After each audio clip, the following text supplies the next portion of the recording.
Bismillahirrahmanirrahim. Assalamualaikum warahmatullahi wabarakatuh. Alhamdulillahirrahman. Allamal Qur'an. Khalaqal insan. Allamahul bayan. Subhanaka la ilma lana illa ma 'allamtana. Innaka antal alimul hakim. Rabbi zidni ilma. Allahumma salli ala Muhammadin wa alihi wa sahbihi ajma'in wa ba'd.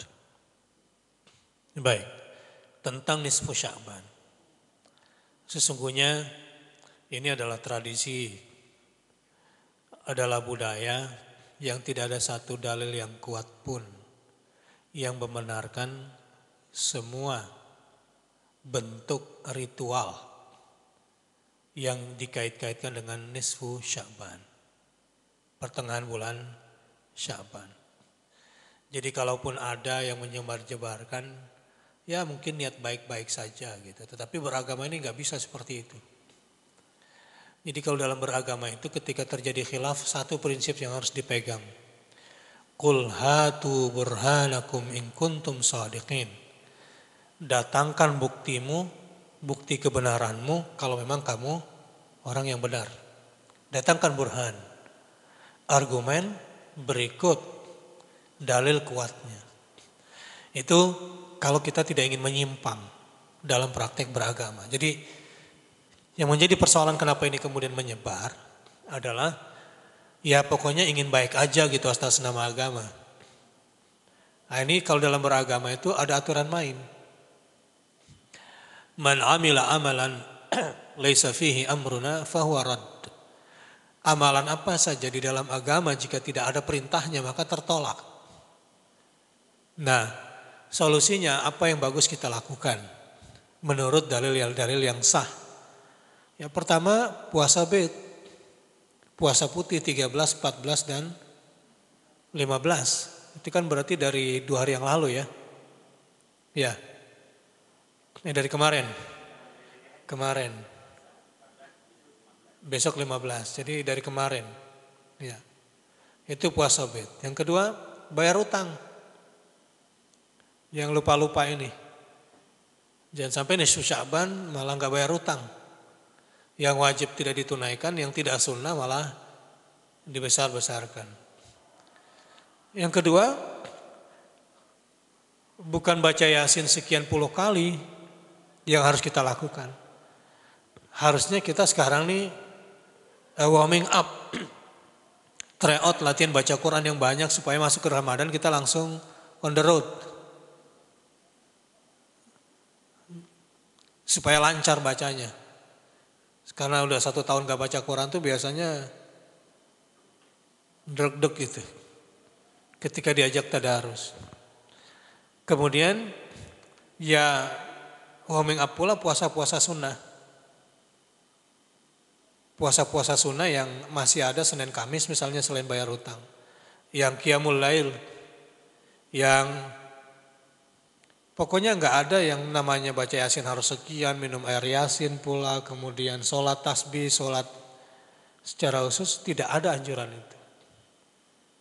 Dalam beragama itu, man amila amalan laisa fihi amruna fahuwa rad. Saya kira prinsip itu harus dipegang. Amalan apa saja yang tidak diperintahkan maka dia tertolak. Itu paling ringan. Khawatirnya masuk kepada mengada-ngada atau bid'ah. Wa kullu dhalalatin finnar. Mengada-ngada itu bisa menyebabkan kita masuk neraka. Jadi ada ibadah yang membuat kita masuk neraka. Nah biasanya sebelum saya langsung kepada penyebab masuk neraka itu, kenapa nisfu Sya'ban ini biasanya beredar? Karena biasanya satu kultus. Bukan dalil. Kata Ustadz ini, titik. Sudah. Nah, kultus dan fanatisme kelompok ini yang membuat orang tertutup sehingga tidak bisa melihat kebenaran dari tempat lain. Ini penyebabnya Pak. Kenapa ini beredar di Indonesia? Yang kedua, umat ini tidak punya prinsip dalam beribadah. Ketika terjadi perbedaan silang pendapat, qul hatu burhanakum in kuntum shadiqin. Datangkan argumen kebenaranmu kalau kamu memang benar. Saya tunduk kalau memang ada kebenarannya.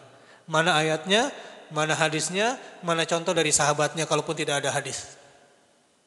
Ada nggak sahabat yang melakukan ini? Yang dibenarkan oleh Rasulullah SAW.